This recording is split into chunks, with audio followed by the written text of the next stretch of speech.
Now, it's time for a little R&R. All into the bucket, lays it up and in.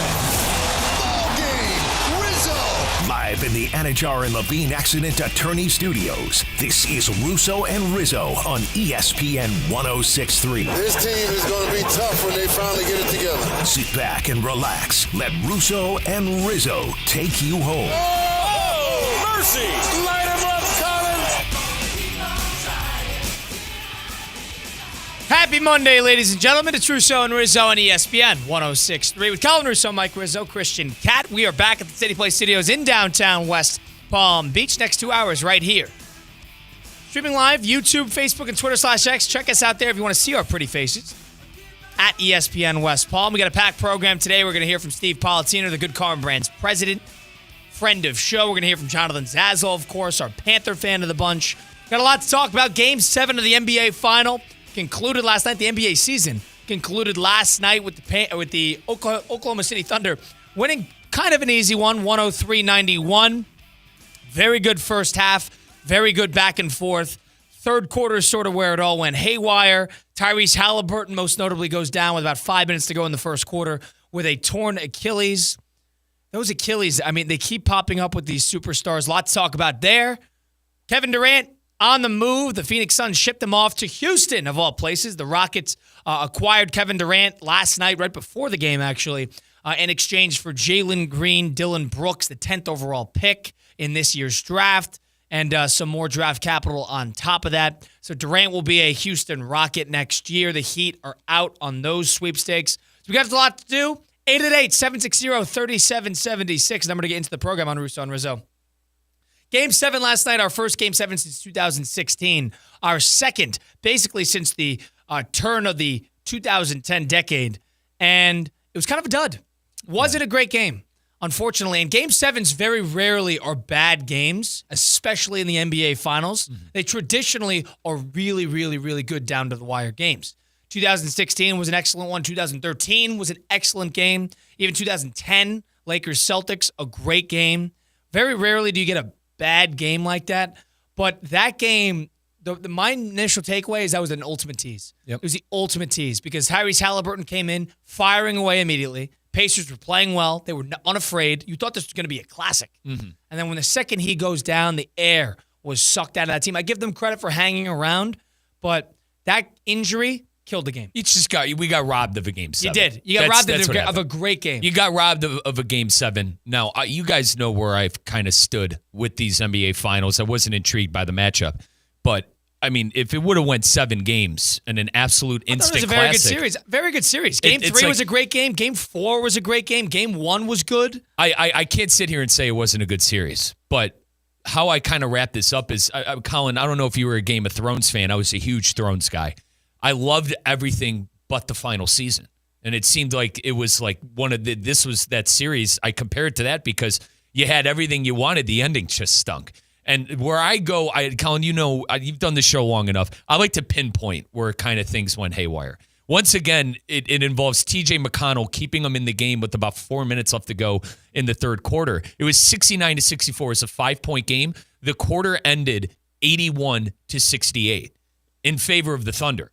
The Pacers were never able to close that gap in the fourth quarter, and Shai Gilgeous-Alexander, Jalen Williams, and company were really able to keep them at bay. My final prognosis of the finals was we were robbed of a great Game 7 with the injury of Tyrese Halliburton.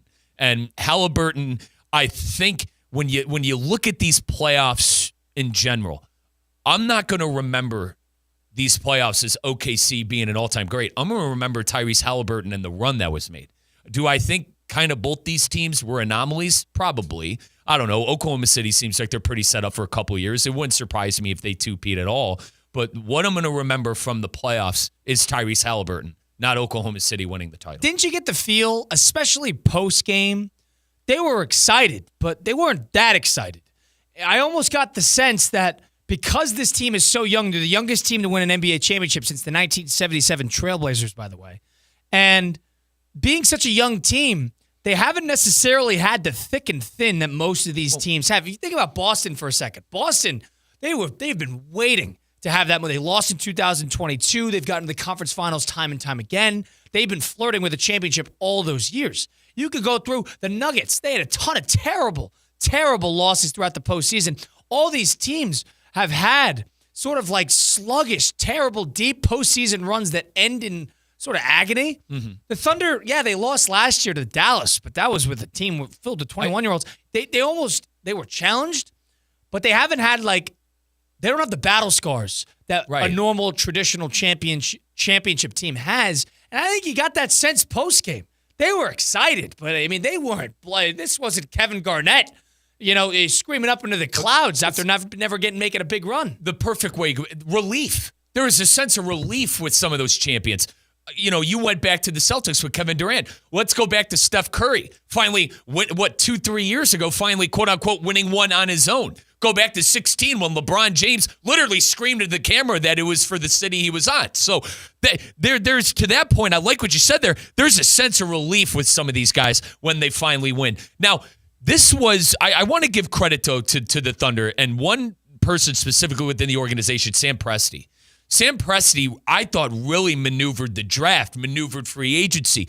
We talked in our pre-show meeting before Russo and Rizzo on how do you build a championship caliber roster now? It's no longer trading Andrew Wiggins and getting Kevin Love and pairing him up with Kyrie. It's no longer getting Kevin Garnett from the Minnesota Timberwolves, who were never able to close the gap for Garnett for the Boston Celtics. Those eras are over. The new era is drafting, finagling your draft picks to put, and maybe the players that are on your current team, a la the Houston Rockets and Durant, which we'll get to in a second, and then using the assets you've acquired to put yourself over the next level. You saw that happen with Oklahoma City. You've seen that happen with a couple of other recent champions. I think the dynamic of the NBA is starting to change a bit. And yes, I do agree with you. Colin, they didn't even know how to pop the bottle of champagne. I can't blame them for They that. didn't even know.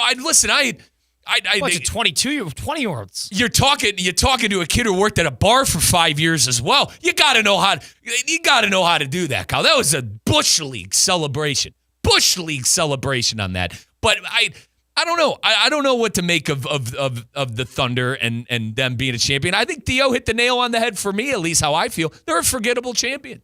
They're a forgettable champion. And it goes back to the point that I made. Halliburton is what I'm going to remember this as. I'm not going to remember this playoffs as the Thunder being one of the best teams of all time with 68 wins. I'm going to remember Tyrese Halliburton. I don't. And the injury. Until they win 3 in a row. And then what are you going to do? Then you're going to remember them. Yeah, could it be the start of something special? For sure. And they are more poised for success than any team we've seen for long-term success that we've seen in a long time. Their 12th pick in the draft, Nikola Topic, did not play a minute all year. And he was supposed to be a top 5 pick. He's a 6'6" Serbian point guard. And they got him waiting to make his summer league debut. They got 2 first-round picks. They got a bunch of guys who are 23 years old. When do they have to pay people? Gilgeous Alexander, they've paid. They've paid Hartenstein. Holmgren's probably got another year or Williams, two. Holmgren. Yeah, but the you thing think is, when you start to break that up, they're going to have to but then they have the picks. There's been 7 straight different champions in the NBA. I do agree with you that Oklahoma City could be the team that could two-peat and whatnot. I mean, right now, the team that looks the best and poised for another title is Oklahoma City. We could argue Durant, and I know we will later. But at the same, and the Rockets, but at the same, to your token, I'll give you the credit there. Oklahoma City seems like the favorite, especially with all the injuries in the Eastern Conference. I don't think I'm ready to say that the title was forgettable, but I think there's something to the idea that we haven't seen this team in the postseason a ton. Deep runs, losing emphatically, 7-game series. Yet you saw that with a lot of different teams. And you almost get used to them. So there's a sense of, I like the word relief, when they finally get through. There was no finally get through moment for the Oklahoma City Thunder. That you felt that with the Pacers, because the Pacers have not been able to sort of break that next wall as a franchise, and the Thunder haven't either. But you saw the Pacers there last year. I don't know. You had a little bit more of a desperation sense with them, and a little bit of sense of relief, that storybook nature. You didn't get that with the Thunder. And I think you sensed that when they were celebrating on the stage. There was a moment. Yes, they had an all-time great regular season. But this is not a team that has generally struggled throughout the past couple of years in the postseason. Dallas dominated them last year. So they got dominated. And that's really the only time we've essentially seen them. Yeah, is Gilgeous-Alexander that guy to you? Is he going to define that? Is he going to, like, I kept seeing on social media pictures of him with, and listen, what did Adam Silver say after the game? First time in 25 years, guy won the regular season MVP, the NBA Finals, and the Finals MVP. Does he have the aura that maybe a Kobe or a LeBron? It was the scoring title. Is this the start of something special? Or I mean, he's 27 years old, probably, right? Probably. Are you going to? Absolutely. Okay. I for some reason, Colin, I'm having a tough time. I don't like his play style. You know, like, I'm a fair weather Kentucky basketball fan. Listen, all right, he was great in college too. I don't know. Do you view him as one of the? Was that one of the great runs of all time? I mean, is that you're being a little great runs of all time. Absolutely not. But you're being a little closed-minded if you're not willing to say the MVP, the Finals MVP, the scoring title champion, the guy who led a 68-win team to an NBA championship in 7 games is not worthy of your respect. I think you're being a little close-minded with that, no? Probably. I guess I'm a gatekeeper. I've been gatekeeping the NBA this year. Like, I told you before the playoffs started, I don't see an all-time great team, and I still stand by that. Was the Halliburton thing fun? Yes. Was Oklahoma City a 68-win team, and they proved doubters wrong? I'm not trying to take anything away from the championship, but I kind of worry about the level of basketball and what we've seen in the past, and this maybe not adding up to it. Maybe I got to be more opened up to some of these guys creating names for themselves and creating runs. I guess that leans it up. Like, what that story coming out of the game? I think you did hit it. Okay. I think the story is more about him Tyrese Halliburton getting hurt and what could have been versus what was. Yep. You know, we watched the game. They won. The Pacers were clearly shorthanded, and you felt that because, you know, T.J. McConnell, who played very well in the game actually, who's a 15 to 20-minute guy. All of a sudden, they're asking him to be the starting point guard in every possession. They turned the ball over 22 times throughout the game. They clearly missed Tyrese Halliburton's ball handling and playmaking. And he had 9, and this was the story of the postseason. When Halliburton scores early, he is a much bigger threat scoring the ball throughout the rest of the game. Yep. That's just been it's been against the Knicks, against the Cavs. There's always that. When he scored early, he was going to be a big factor in the game. That's what we saw. He had 9 points in 7 minutes, and then he goes down. This game is more about him Tyrese Halliburton getting hurt and what could have been, what type of game we would have had versus the game we actually got. And it's a little anticlimactic. No, for sure. And to that point, Kyle, I mentioned you the run in the third quarter, the 81-69 then the period. But how about late in the fourth quarter, about 2 minutes left, you know, Mathurin gets it, and it's a 10-point lead with 2:15. Yeah, they had a couple chances to break that. Here's my thing, though. With 2:15 left to go, that's been like the Pacers and the comebacks have been the story. The unimaginable 10-point deficit that they faced. You saw the 96-86 with 2 minutes to go, and your ears perked up. But mine didn't, because who were we missing? You were missing the guy who was leading the charge. You were missing the guy who was hitting the big shot after big shot. I'm sitting here gatekeeping the finals and the playoffs, but if Halliburton were available and that would have happened again, say with 2 minutes left, the Pacers go on that tremendous run and Halliburton hits a game winner, I'd have to eat a foot because that would have been one of the best game sevens of all time. Yeah, I don't know how. Yeah, the game would have been a lot better had he been healthy. Colin, the stage was set. The storybook ending, yes, I agree. The stage was set. The star wasn't there. If I had to put money with 4 minutes to go in the first quarter before he got hurt, and I had to put money on a team based on what I saw in those first 5 minutes, I would have bet the Pacers. I had to pay, like, them playing a little gun-ho, like, hitting threes, more importantly, and Tyrese Halliburton scoring.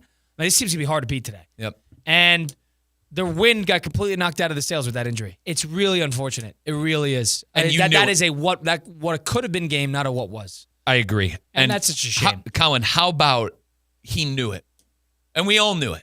When we saw the replay of the injury. It was Durant in 2019, literally all over again, to a T. People didn't think Durant should have played. He comes back in like game 4 or game 5 when their backs were against the wall. And then in the first quarter, his Achilles pops. You could see it in the leg, which is gnarly. And you saw it with Hallie too. And it's like, Kyle, it comes to the point of you got to be careful with the calf. Like moving forward, If you have that calf injury, you can't play. No, you can't cannot play. You cannot play. And I think he's going to be a poster boy for that. I think they're going to start treating that injury very seriously pretty soon. And I feel bad for him because, like, what are you going to tell a kid? Major players in the Eastern Conference get knocked off in the postseason alone, coming off major injuries like that. But who am I to tell a kid you can't play in a Game 7 because you have a calf injury? Yeah. Who am I to say I that? think he will be an example, not a poster boy, an example of that calf injury should be treated a whole lot more serious. That should be treated like a concussion is in the NFL. You got to be very careful with that because you are risking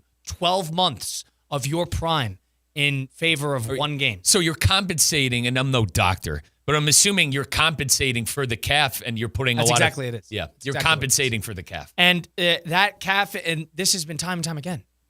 Like, Tatum was banged up. He tore his Achilles. Durant happened to him. I mean, this happens all the time with these athletes. You're sort of waiting for doctors to figure it out because they figured out ACLs. Yeah. You know, that was an injury that the recovery time is lessened by about 4 months. But now you got guys in the NFL too, NBA getting knocked off with this injury, big players too. That Eastern Conference takes a major hit because of this postseason. There is nobody healthy in that in that Eastern Conference for next year. They got no Lillard, no Tatum, and now no Halliburton. They just and they might be pretty good, but geez, I mean, for a team that for a league that needs its stars, I mean, that really hurts. Yeah, and it's a shame what happened to Halliburton because he got through Game 6 okay, and it's one of those freak accidents that you can't control. But I think the big takeaway with how teams are going to respond to that is that calf injury is going to be treated a whole lot more serious from now on. I agree. And even in a must-win Game 7, a win or go home, nothing held back, you got to think about your longevity in your career. I mean, 12 months, he's going to miss the whole year. He's going to miss the whole year. He's going to miss the whole year. We're not going to see him until 2027. He'll miss the whole year. And, you know, we'll hear from Rick Carlisle a little later on in the show talking about the run. But it's like, you know, if you're a coach at this point, too, I think that is bulletin board material of, if you have this calf injury, you cannot go because the risk is too much of another Achilles injury. It's bizarre, and it is a shame because it took away from what I think would have been a great classic of a game, and that's all we were looking for. We knew that game had some juice the second it started, and both teams were coming right at each other. Let's look at this at a broader spectrum because remember our conversations with the NBA on how it's a down league, nobody's watching. After the Luka trade, after the playoff run, Kyle, how do you kind of grade this NBA season? How do you grade the NBA season? In terms of interest, I think they had a pretty good year. I agree. They had a good postseason. They had a bad finals. Yep. And then last night, the game did 16 million, which is the highest watched NBA final game in 6 years. So it did very well to finish off the series just because probably it was a Game 7. And it was anticlimactic with the injury in the Game 7. Point is, I think the NBA had a very good year. I think that ultimately there's the big namely stars played well. They were building off the hype of the Olympics. They had a bad start. They didn't do well on Christmas, but I think it cleaned up once the intrigue level rose with the Doncic trade. They had good first round, second round games. Because of that, NBA had a good year. They got a 7-game series in the NBA final. What more can you really ask for? But my ultimate takeaway is that the Eastern Conference, I mean, if I'm looking ahead to next year, number one, if let's stick in the Western Conference, OKC is here to stay, bottom line. Mm-hmm. And number two, on the Eastern Conference, is that conference, I mean, you think it was bad last year? Oh, my God. That conference is going to be dreadful. We don't even know where Giannis is going to be. And I'm going to put you on the spot. Who's the favorite out of that conference? With Tatum hurt? I don't know how you go anywhere else. Is it the Knicks? See, that's why that Knick hire is going to be the most important thing in the offseason now. I got to say again, not to get off topic. Of course, Knicks and Pistons. They don't have a plan, though. The Knicks fired Thibodeau, and they don't have a plan. But now they could take their time in figuring this out. They could now take a multitude of months. They could take 2 months if they wanted to make this hire. I wouldn't worry too much about it. I agree. I would have liked it been done within a week or two. But since it wasn't, now take your time. Now get the right guy. So Celtics without a key piece. You got the Bucks, Lillard. You know, I mean, dare I say the Cavaliers? Right. Dare I say a Cleveland? Dare I say a dark horse? You're looking at Cleveland. Yeah, you're looking at Cleveland. You look at the Knicks. You look at the Pistons. That's about Detroit, and then a whole lot of nothing. The Orlando Magic, really? I don't know. The Desmond Bane move? So that's where that Eastern Conference is a major hit. And then you think about it from that perspective, The Miami Heat are sitting there. Now you got as takeable of an Eastern Conference as I think you've seen in quite some time. And the Miami Heat are going to be, running it back with Adebayo, Hero, and company. We lost by 40. Terrible. 40 points in a playoff game. 888-760-3776. Finals Game 7 last night. Was that more about that Halliburton injury? Or are we looking at the next all-time great run of potential championship appearances for the OKC Thunder? They're here to stay. Let us know. 888-760-3776. We take a time out here. Rolling on. We got a little Steve Politziner. We'll do a little John C. Cassidy temperature check. On the flip side, stick around for it. Russo Rizzo, ESPN 106.3. Live from the Anajar and Levine Accident Attorney Studios. Anajar and Levine Accident Attorneys. Call 1-800-747-FREE. This is ESPN 106.3.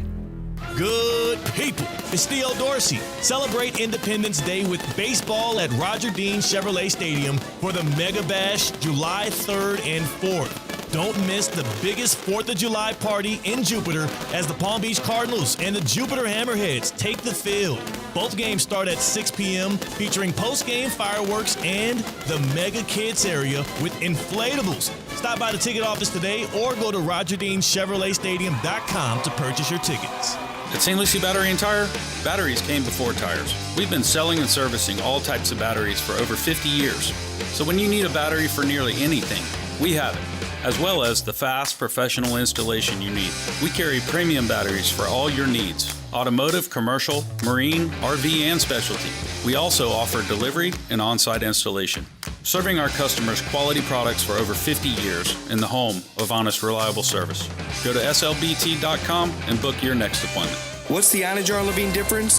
When you're injured in a car crash, we focus on your case so you can focus on the one thing that matters most: getting better. I'm Glenn Levine with Anajar Levine. We'll fight to get you the maximum compensation you deserve. Call our legal team right now for a free consultation. 1-800-747-FREE. We'll help you take back control of your life. Call 1-800-747-FREE. That's 1-800-747-3733. In office, West Palm Beach. What would you do with an extra $700? You can earn up to $700 per year with Boost Checking from Flagler Credit Union. Boost Checking pays 7.0 annual percentage yield on balances up to $10,000. That's up to $700 extra to do what you love. Boost Checking from Flagler Credit Union. Requirements apply to earn the highest dividend rates. Limit one checking account per membership. Dividend rates and annual percentage yield subject to change. Business accounts do not qualify. Insured by NCUA, proud partner of Florida Atlantic University Athletics. Introducing DQ Grill & Chill's new sauced and tossed buffalo chicken strips. A basket of 100% all-white meat seasoned chicken strips, now being served with blue cheese or ranch dressing dips. The blizzard of the month is the Strawberry Cheesecake Blizzard, a new flavor for the summer, featuring a creamy blend of strawberry cheesecake pieces in vanilla soft serve, dipped in strawberry topping. DQ Grill & Chill with 2 locations, 4828 Lake Worth Road and US 1 just south of North Lake. The weather is heating up and summer is here. Stay cool with EDS Air Conditioning. Right now, qualified customers can take advantage of 0% interest for 60 months on a brand new AC. Hot streaks belong in sports, not in your home. With over 800 Google reviews and a 4.8 star rating, EDS is the name you can trust since 2006. Visit EDSisyes.com today. Game day comfort starts now. Don't sweat the small stuff.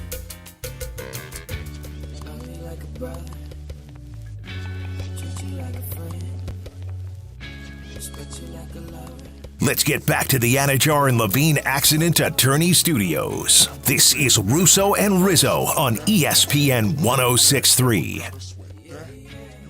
Well, NBA Finals closure, Stanley Cup Final closure. You saw the Florida Panthers partying it up and down Las Solas in Fort Lauderdale yesterday. Basically, they've been partying nonstop for about 5 days, and I don't think they're going to stop anytime soon. Being in South Florida, being a champion, it's got to be something. My goodness, we've seen the Panthers absolutely everywhere, just chugging beer nonstop. But now that we're onward past that, all eyes are on the Club FIFA World Cup here, which is off and running and starting to get a little action here, especially maybe this weekend. And Colin, coming up tonight, Inter Miami is facing off against Palmeiras, and if they get a tie, they're going to be able to go on to the next round. So if you guys missed it over the weekend, They beat Porto 2-1. It marked the first time an MLS team ever beat a European side in an official FIFA competition. How about that? So Lionel Messi and the Inter Miami Herons making a little history. Messi had an unbelievable free kick goal. So Inter Miami, certainly one of those teams right now that you got to see at the Club FIFA World Cup. But there are plenty of other teams as well.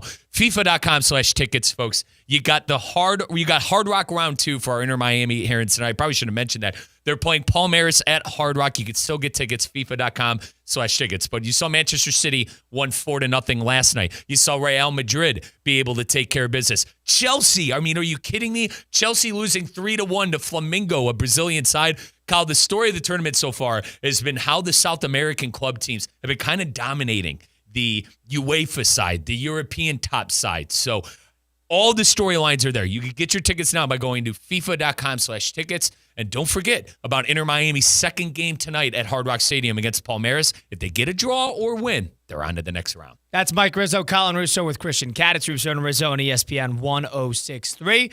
Well, we saw Game 7 last night. We've seen Game 6 last week in the Stanley Cup Finals. Time for us to bounce around a little bit. Let's do a little John C. Cassidy temperature check presented by our friends over at John C. Cassidy Air Conditioning. Love it. Keep your cool. This is the Temperature Check. Mostly sunny. Highs in the lower 80s. Presented by John C. Cassidy Air Conditioning and Plumbing. Keeping Palm Beach County cool since 1960. Plenty of sunshine today with seasonal temperatures. We should recharge.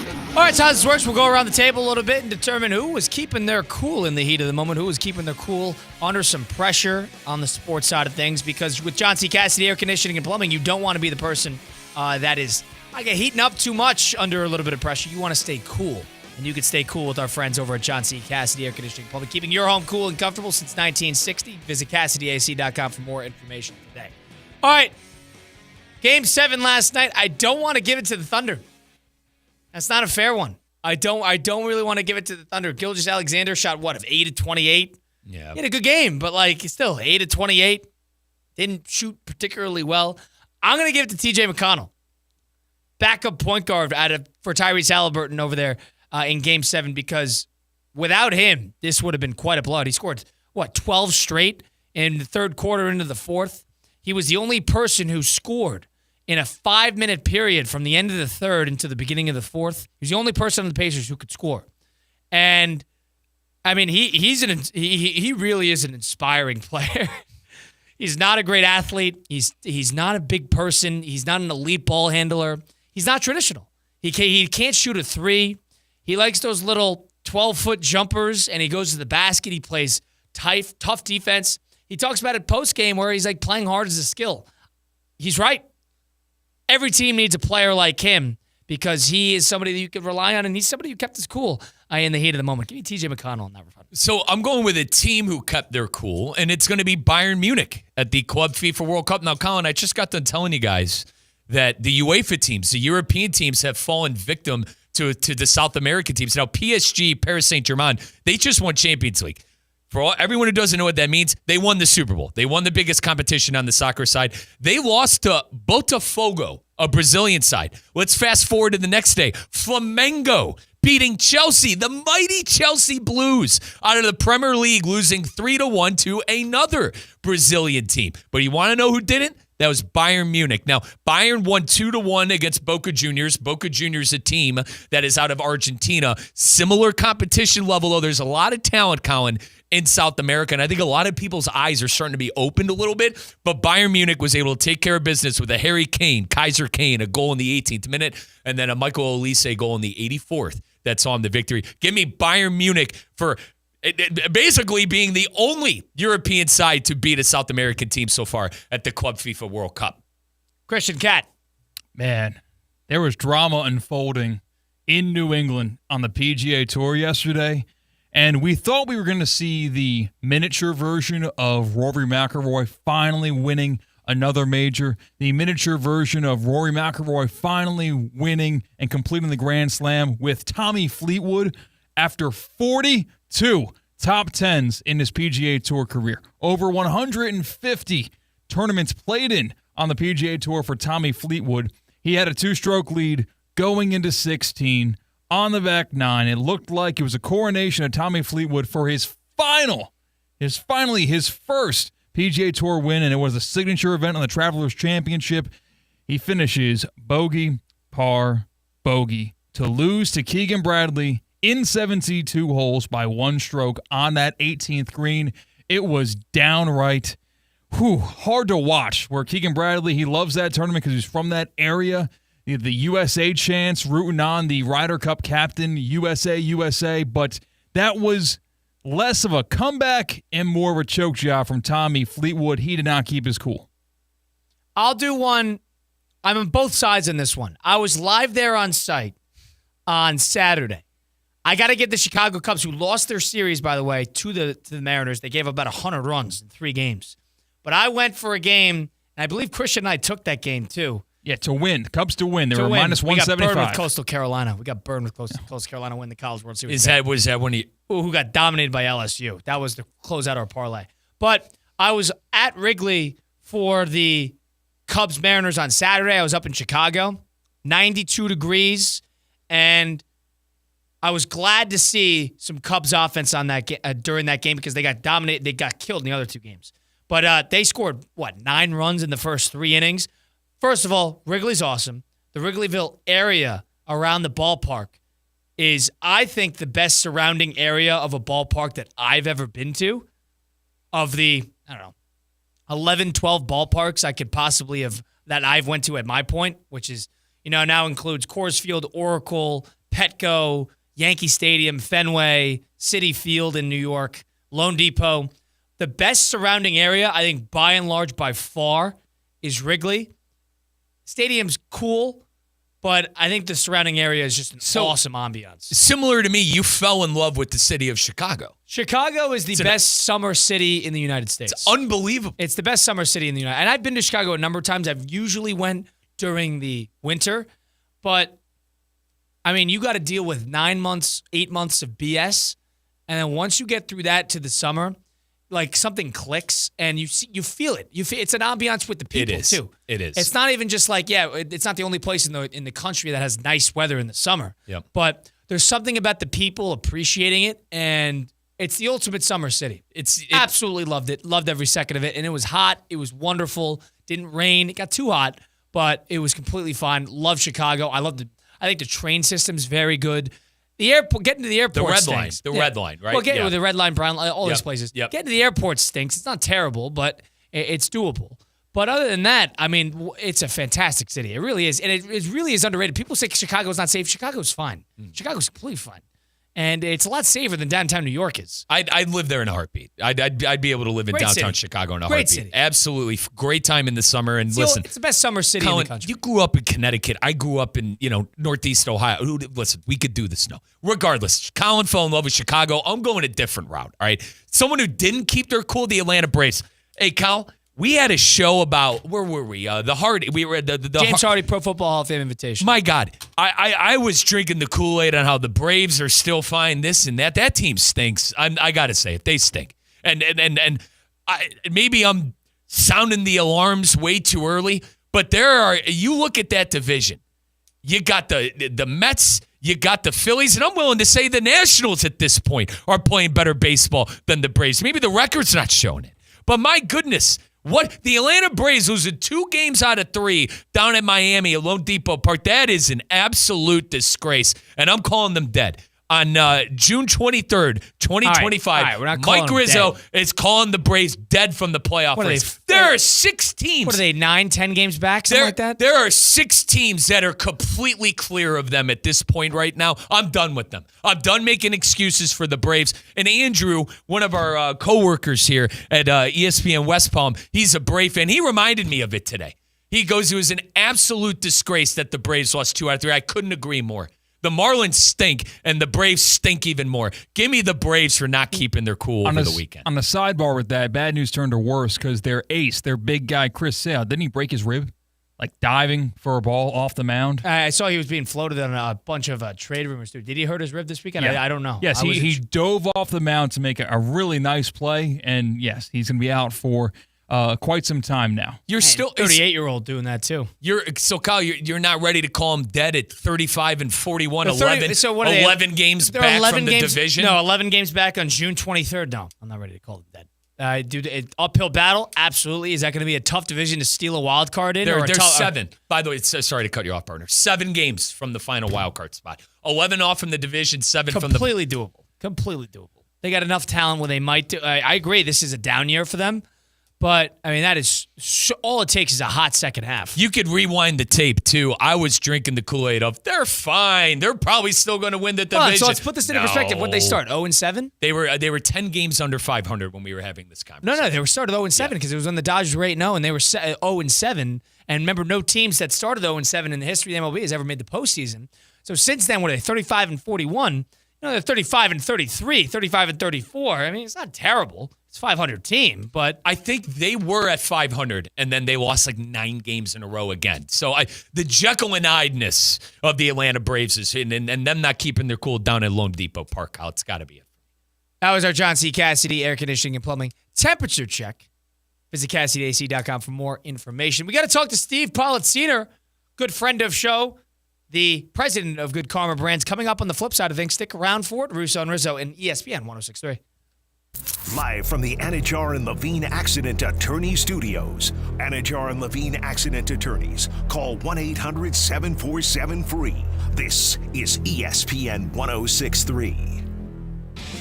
Tired of being sidelined by a sports injury? Get back in the game with Baptist Health Orthopedic Care. Whether you're a professional athlete or even a weekend warrior, you can get back to doing what you love with our compassionate orthopedic team. Experience a new level of care and get back to your best. Welcome to being treated like a pro.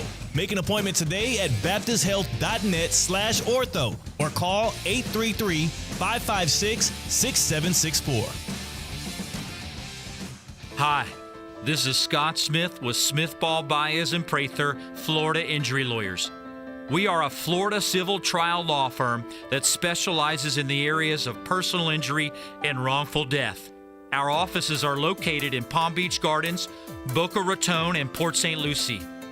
Our lawyers have litigated thousands of matters at the Palm Beach, Martin, St. Lucie, and Indian River County courthouses. Our lawyers, paralegals, and other numerous members of our legal team live in Palm Beach County and Treasure Coast cities and towns such as West Palm Beach, Port St. Lucie, Lake Worth, Palm Beach Gardens, Palm City, Jupiter, and others just like you and your families. We are a statewide recognized law firm, but it is your community and your families that we live and associate with on a daily basis. Our most satisfying achievement is when we know that our legal power has helped a fellow member of our Palm Beach County and Treasure Coast community secure a fair and just huge result. If you've been injured, the lawyers at Smith Ball Baez and Prather will help. Call us at 500-HELP, 500-HELP. With Smith Ball Baez and Prather, help is just a local phone call away. Offices Palm Beach Gardens, Boca Raton, and Port St. Lucie. The Club at Lost Lake, a championship Fazio design golf course in Hope Sound. Golf and social memberships are now available with no waiting list and immediate access. The course and club will see over $10 million in capital improvements and is one of the best private club values in the area. Experience the beauty and challenge of this renowned course for yourself. Enjoy year-round access to exclusive amenities and events. Elevate your game, elevate your experience. Discover the Club at Lost Lake. Visit clublostlake.com to schedule a visit today. It's Theo Dorsey, and I'm feeling hot, hot, hot. Temperatures are up, but your water shouldn't be full of mystery floaties. Culligan's got your back with water testing and reverse osmosis systems to keep things clean, cool, and crisp this summer. And get this, you can try it for just $10 a month. Stay cool, stay hydrated, and stop drinking who knows what. Visit Culligan.com today to schedule your free water test. Hey, Culligan man! In the building.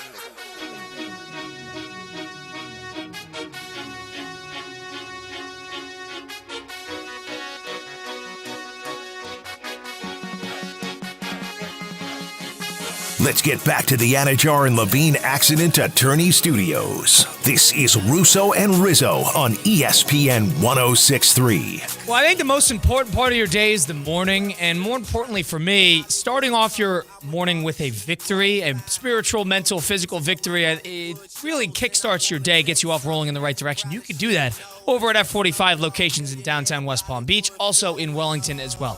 F45, it's more the functional side of training. It's class style, so 45 minutes in and out. Classes in the morning, through the afternoon as well. You got 2 coaches on site making sure you're doing everything properly. And it's a bunch of like-minded, fun fitness individuals of all levels that show up and just want to get a sweat going. You feel good and you feel flexible. It's more functional. That's the idea. You're not necessarily stiff or getting hurt.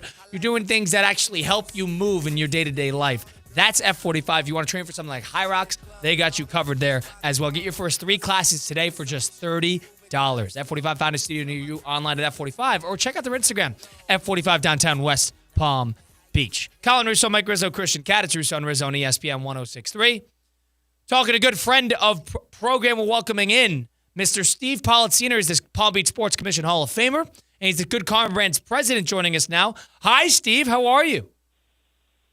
Gentlemen, doing great. I hit F45 myself this morning, so I always love when I come in after the read. Makes me feel good about how I started my day. I think everyone should consider starting their day with F45, or ending your day, or the middle of your day. Yes. Whatever works for you. Steve kickstarted his day with a victory. That's what matters. And Steve, a couple things I want to touch on here. Number one, I was in Chicago this past weekend. I've been to Chicago throughout the winter and stuff like that, but I really did the whole Chicago experience in the summertime. I went to a Cubs game on Saturday. I saw our friends over at ESPN Chicago and worked out of there on Friday. It was 85, 90, and sunny throughout the weekend. It was fantastic. I'm willing to say, I'm not sure how much time you've spent in Chicago, but I think that is the best summer city for the summer in the United States. Colin, I've said that for years. I'd say many people say that. I just said it to somebody yesterday. It is, and the reason why it is because a lot of other cities clear out in the summer. People get away in the summer. The heat, can be overwhelming in some cities, in the summer. But in Chicago, one, they relish that opportunity because they don't have those months of warmth.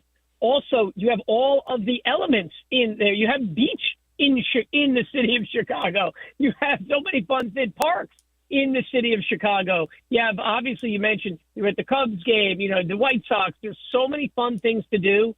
I could not agree with you more that it is one of the best livable summer cities, if not the best in America. Yeah, the thing about it, too, is you could actually swim in Lake Michigan.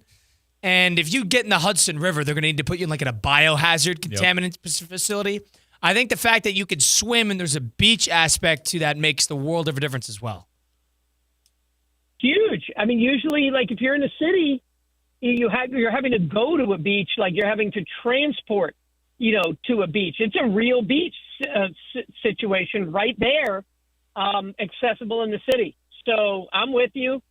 Very I don't want to say underrated. I think people know how great Chicago is. I just got my experience with it in the summer. Yeah, you just have to give it a shot. Now, Steve, are there any other underrated cities? I completely agree with you guys on Chicago. I absolutely love this city. Are there any other underrated cities that you like? I have one here, but go ahead, Steve. So underrated cities in the summer. Well, just in general, it doesn't have to be in the summer. But are there any cities out? Obviously, I don't have the all-time city ratings.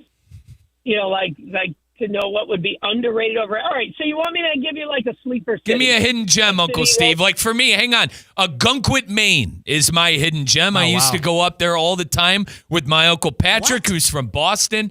But Gunkwit, Maine, it's a beach town in the southern coast of Maine. Very nice. Gunkwit, Maine. Very nice and unbelievable lobster. Didn't have a feel for that. I like Baltimore in the summer. Really? Yeah, I mean, I think O's games are awesome. You're not really far from Annapolis, and you got hold on, Boston's great because it's not far from somewhere else. I said Baltimore. Oh, Baltimore's great because it's not far from Annapolis?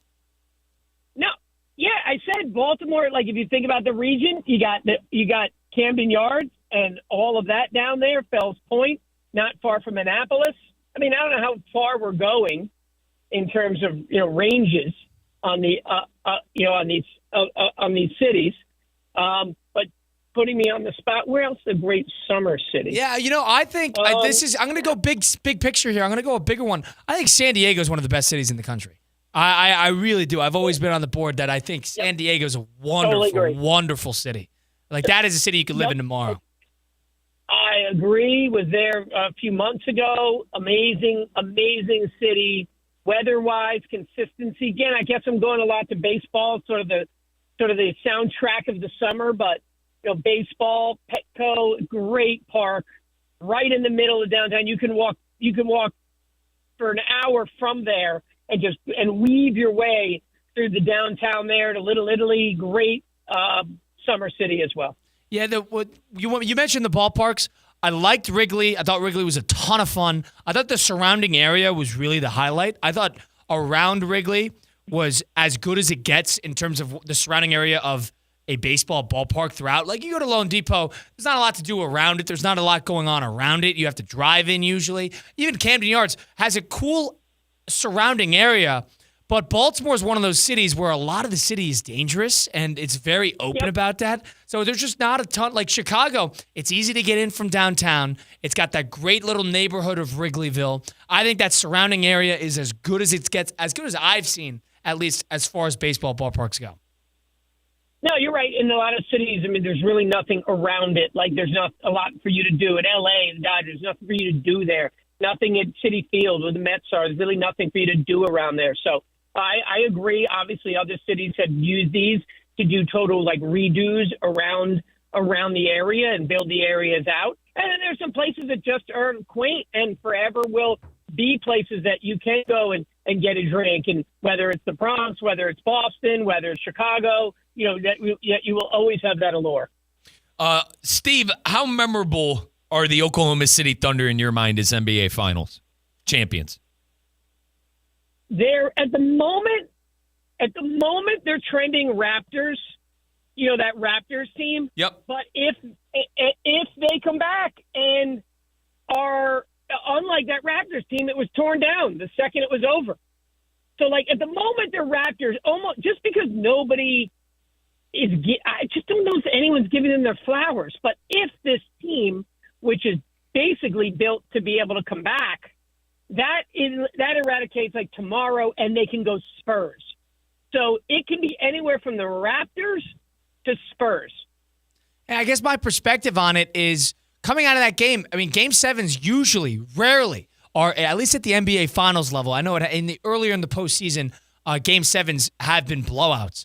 But Game 7s in the NBA Finals traditionally are really, really great games. That game yesterday felt anticlimactic. That's just the bottom line. It felt anticlimactic, and it was all because of the injury, and it was all because of how – and the Pacers were still in the game. You still had the allure of the Pacers comeback up until through the fourth quarter. But they were never going to win that game once Halliburton went down, and I think the game lost a lot of juice when that happened. Yeah, probably. But, I mean, the game wasn't over then, Colin. I mean, they made a run. They made a run in the fourth quarter. I think everyone was – like, if you didn't have a lean or you were favoring a team or you didn't have money on the game, like, I think everybody just wanted to see it be a close game at the end. I know I was, like, just pulling for the Pacers to just make this a couple-possession game, put a little pressure on OKC. Let's see how they respond, there. And it wasn't enough. Yes, Halliburton – it's going to hurt the rating. Halliburton going down and the game not looking very close at halftime is definitely going to hurt the whole rating. I hate that, though, because – yes, they're small market. These aren't name superstars, but obviously SGA, Williams, and Halliburton are all elevated, to another level. This, to me, is one thing. The NBA for the last several years has been more about what's gone off the court than on the court. It's the star power. It's the social media. This was actually on the court. Teams that play defense, teams that hustle, teams that play as a team.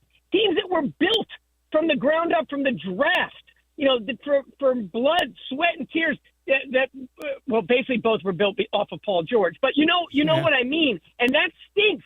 That's like not appreciated. That's not sexy enough. That's not salacious enough. Like these should be the models on how you do it. And I hope more NBA teams do that. And versus the constant chase, versus let's see what happens. Kevin Durant to the Rockets. They got rid of Jalen Green, like one of their core youngsters, to get the veteran. Are they going to be a 50-plus win team next year? Let's see what happens. Or can you what if they stayed the course? What if the Rockets stayed the course? Could the difference could have been? Could they be the Thunder? We'll never know. Steve, you mentioned Kevin Durant. Do you think that's going to pan out? Let's go through his last two stops. The Nets, if he didn't have a size, 18 foot, maybe they beat the Bucks. But then you go to the Phoenix Suns, that was a disaster. So do you think that this is going to work out in Houston with Durant? Initially, the short answer is what is workout? Well, in their mind, this is so. Steve, what does workout? What does workout? Win more than win a playoff? A championship. Yeah, a championship.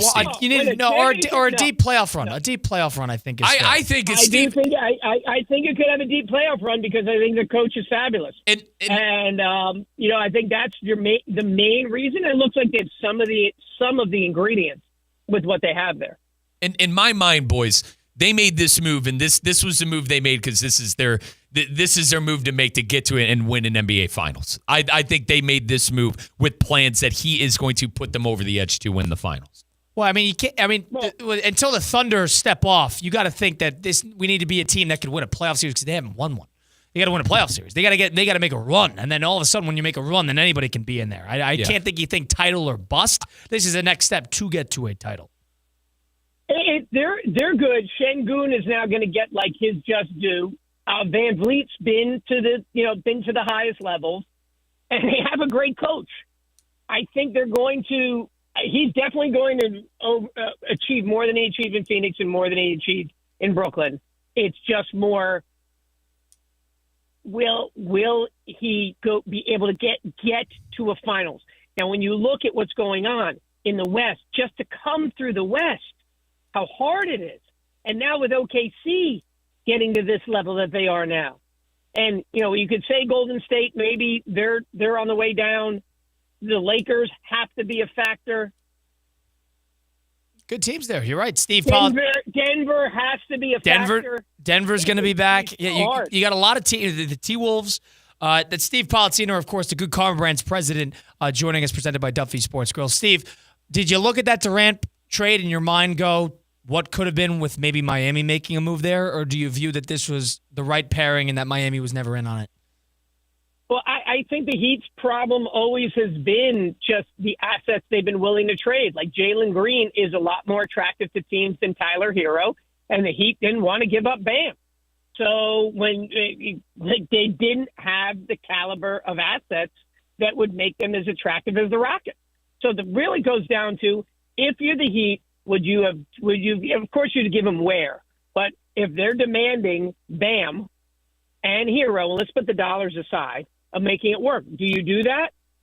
Does that get you closer? I don't think that gets you closer. Let me give you count. I think that makes you a tweener team with a Durant who is at the end, and then a bunch of youth. Now, Steve, two things there. Number one, the Eastern Conference is going to be very takeable next year. Now, with three major Achilles tears, you're not going to see Halliburton, Tatum, and Lillard for next year. So that's the Bucks, Celtics, and Pacers who are going to feel that. That's number one. Number two, I don't know if it would be a Hero out of bio, but let's say they give up Ware and then a Hero. I think that and maybe a couple picks. They don't have the 10th overall pick in the draft, but you give up another player. Or a couple second rounders. I think Hero, Ware, and picks is more attractive than Brooks, Green, and the 10th pick. That's just my personal opinion. What's your takeaway there? I do not. Tyler Hero had an incredible year. I'm not convinced Tyler Hero is a great player on a great team. I'm convinced he can be a great player on a bad team. I don't know that Tyler Hero will accept being a number 3 option. So you think that's the ball in his hands too much? That's a Hero problem for you comparatively than what the Suns would think. Yeah, I like the fit better. And who still have to see what the Suns are going to do. They still got too many guys playing the same position. Interesting. Steve, did you stop by the parade for the Florida Panthers over the weekend? I think the better question now is, would you take Beal if you're the Heat? No. Anyway, the answer is no. I did the answer is no. I followed it on social media. It looked like amazing fun. I love the way that they're a real entity now that fans has following, has now history. I mean, 2 out of 3. It's incredible. It is incredible. I know, the dynasty question. Hey, there's a never-ending debate. Is it 2 out of 3 or 3 out of 5 for a dynasty? In today's day and age, it is so hard to win and win again. It almost makes it that 2 out of 3 is dynasty level. I mean, that 3 in a row is going to look attractive if you're the Florida Panthers here going into next season. You can't look too far ahead, but 3 in a row Stanley Cup puts you in pretty exclusive company in the grand scope of the NHL history, historically amongst team sports too. So I think that's sort of, you want to talk about 3 and 5, yeah, but I mean, this Florida Panther team is going to be reloaded for next year as well. I mean, this is close to being something we haven't seen before. And guys, compare it to in all sports. And we're in an era where, outside of what's happened in the NFL, in MLB and the NBA, nobody's getting there multiple years, in a row. Maybe, the Dodgers have been there a couple times lately, but in a row is hard now. I mean, look at the NBA versus the NHL. Yeah, like you're right. Like the Warriors, you didn't even see more credibility. You didn't even see the Warriors win 3 in a row, and then you're looking back to the Kobe, Shaq, Lakers, and the Yankees. But if you want to even put it in the NHL terms, the last time we saw that was the Islanders. That was the Islanders in the 1980 when they won 4 in a row. Then, yeah, and we haven't seen that since. We saw the Oilers win 5 in 8 years. It's a little different, but. I mean, we haven't seen 3 in a row in quite some time. I think that's sort of what you look at. I think college football has opened up a bit too, guys, with the NIL and such, when Saban retiring. Right. Absolutely. And that's great. I love dynasties. I love rivalries. Dynasties but it's sell. also great for fans to know. It's great for fans to know that they got a shot. Yes, that dynasties sell. Steve, tell us what's going on with Duffy's. Fans always have a shot at Duffy's, voted once again the best sports grill with their award-winning burgers and wings, weekday lunch deals, the double play at $7.99, and the famous 2-for-1 drinks. How about Thursdays, guys? Rib fix days after 5 p.m., a half rack of mouth-watering ribs for only $12.99 with a side.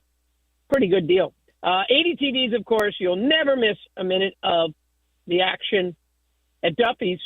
Our game is always on. Visit Duffy'sMVP.com to learn more. Great stuff, Steve, as always. Looking forward to talking again next week. All right, enjoy the rest of the week. Colin, Mike, thank you.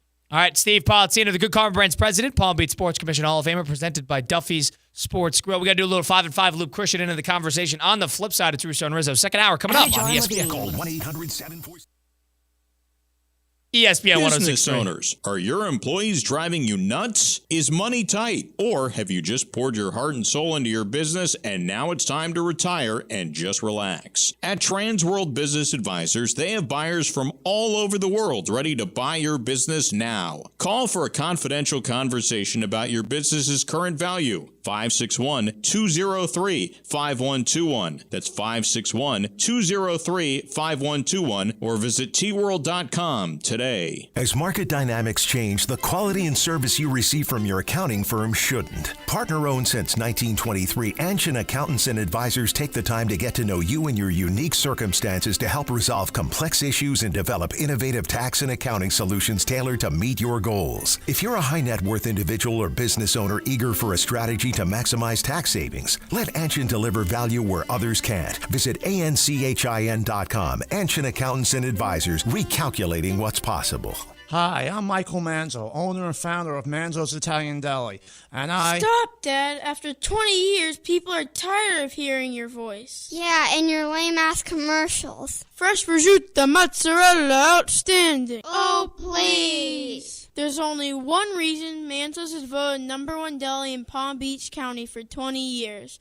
our mother. She makes sure you prepare everything from scratch using only the freshest ingredients. Manso's Italian Deli is located on Palm Beach Lakes Boulevard, right next to Rain Dancers. Is that a strip club? No, it's a steakhouse. Manso's is open weekdays from 8 to 5 and offers free delivery. So stop by or call 697-9411. That's 697-9411. We also specialize in hot and cold catering for corporate functions and special events.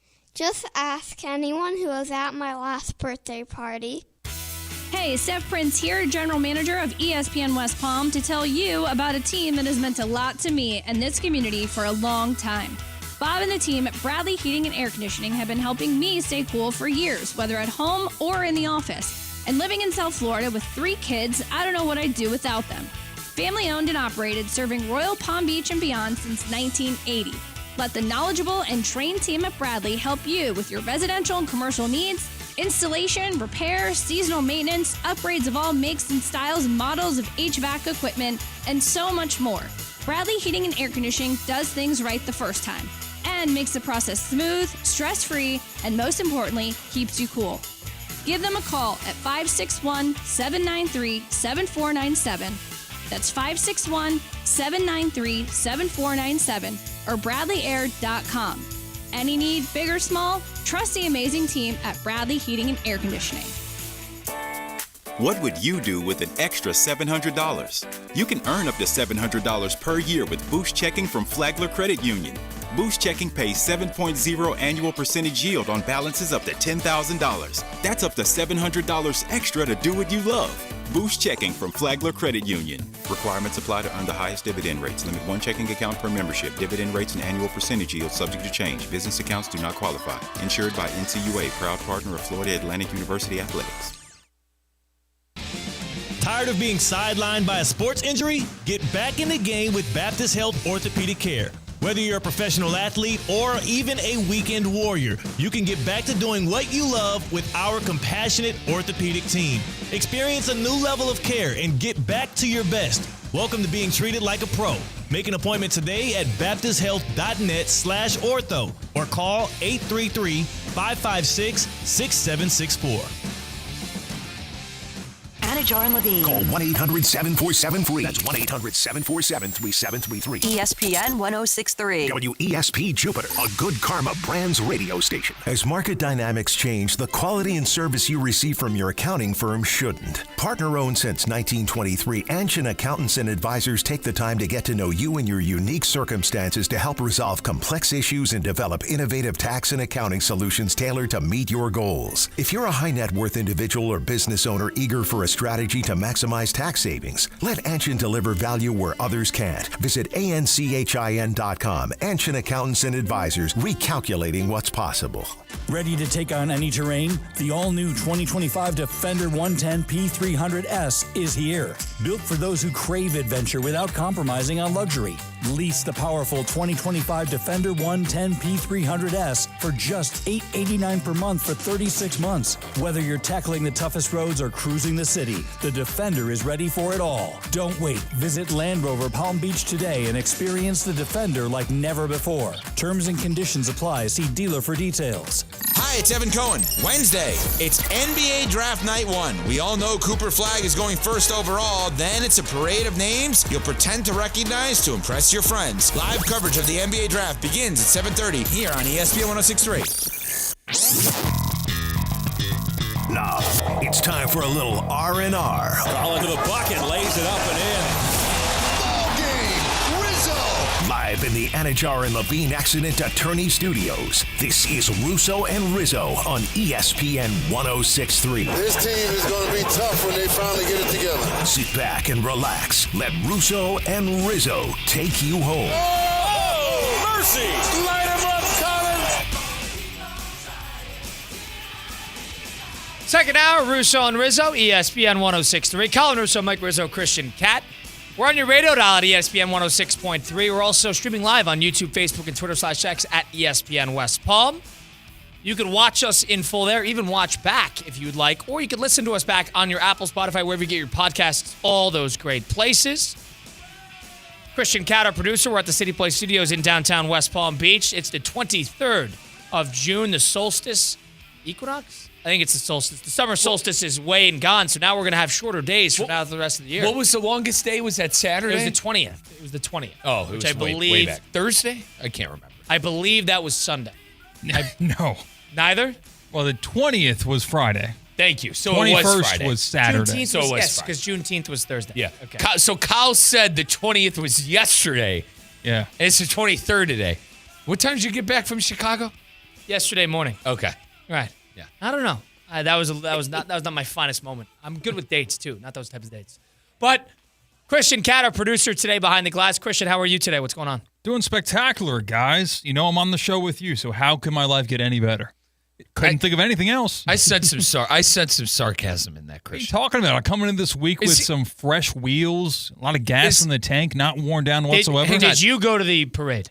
No, I played golf, and then I watched golf, and then I watched basketball. Is Christian still our reluctant producer in your mind? Yes. Okay. Christian's our reluctant producer. So you didn't want to go to the parade? No, I didn't really. And Mike, you did not go to the parade. I had some unforeseen events pop up during my out of town.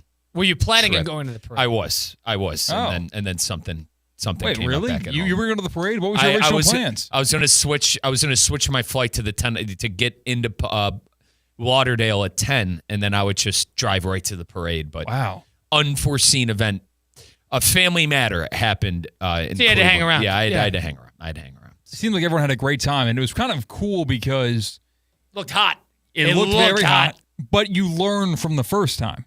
So like, okay, I know I got to bring bottled water. I know the guys are probably going to go into the ocean. We're going to want to bring flip-flops.